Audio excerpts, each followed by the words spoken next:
And well, joining us live from Tehran is Dr. Saeed Imamian, Assistant Professor at Tehran Polytechnic, founder and former director of the Governance and Policy think tank. Welcome to WION, Dr. Imamian. First up, of course, Trump has signaled a possible de-escalation with Iran at this point of time, saying that it is open to lifting sanctions on Tehran at the right time. How is that being perceived in Iran? First of all, I would like to a little bit contextualize the situation. Trump's claim now is based on a long history of the mistrust and distrust. Set aside the several previous U.S. governments and presidents that they have been always against any kind of the agreement with Iran. You remember that during the U.S. attacks on Afghanistan, there was a very close cooperation between Iranians and Americans in defeating the terrorism and radicalism at the time.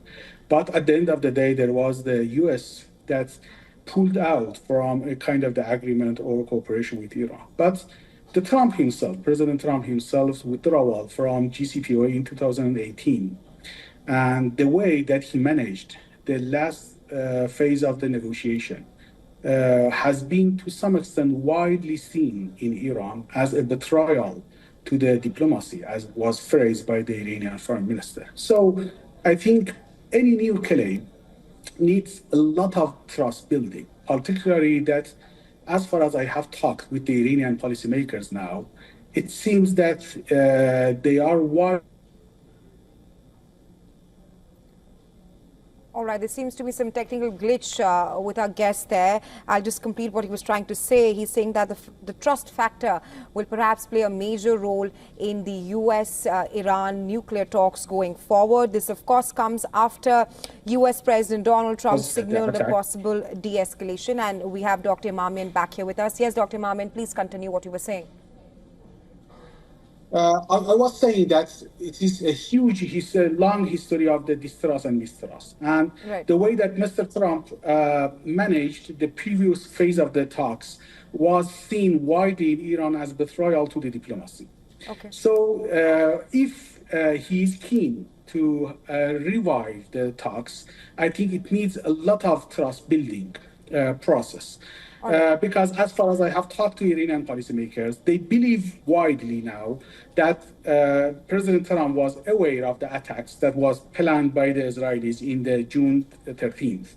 So, and particularly, you remember that during the war, there was a Mr. Trump that he posted unconditional surrender with black words. So there was a quite different position than the de-escalation position and the ceasefire request that he made a few days afterwards, because he was thinking, because his foreign policy was highly hijacked by the Israelis under Benjamin Netanyahu, and he had assured Trump that he is going to win the war. But winning the battle, Right. So we hear you. You're saying that the trust factor will play a major role when officials and diplomats from U.S. and Iran sit down, perhaps next week. That's what Steve Witkoff has said. But I want to also talk to you about that there are multiple voices in Iran that are possibly calling the Iranian President Masoud Pezeshkian a soft voice for perhaps holding talks with the United States of America. What do you have to say on that? Again, you need to understand the Iranian context that is very much distrusting the Trump. So President Pezeshkian's approach is consistent with the Iranian foreign policy in the last few years during the JCPOA, that Iran has always been open to dialogue. And always Iran has been very much outspoken about his nuclear civil program that is not going to reach out to any kind of the nuclear weaponization. So Iran has been consistently open to this kind of the dialogue, as long as the target of dialogue is to ensure that Iran's nuclear program is going to keep civilized. But if there is another more ambitious targets, like what was said during the war as kind of the regime change or dividing Iran, it would be something that is not to some extent very much opposed by all Iranian and has unified Iranian against this kind of the political mandates. So I think President Trump needs to be very much clear and honest about the target of the talks and dialogues.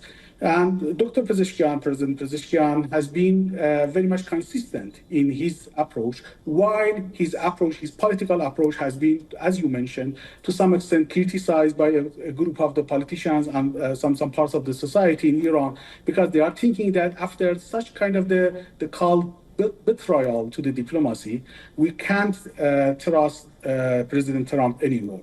So President Pezeshkian has been officially open to dialogue, but it needs to a kind of the precondition that the U.S. could guarantee that they are going to be independent in their foreign policy rather than being hijacked by the Benjamin Netanyahu, and they are going to guarantee that the talks is going to be honest and to be meaningful.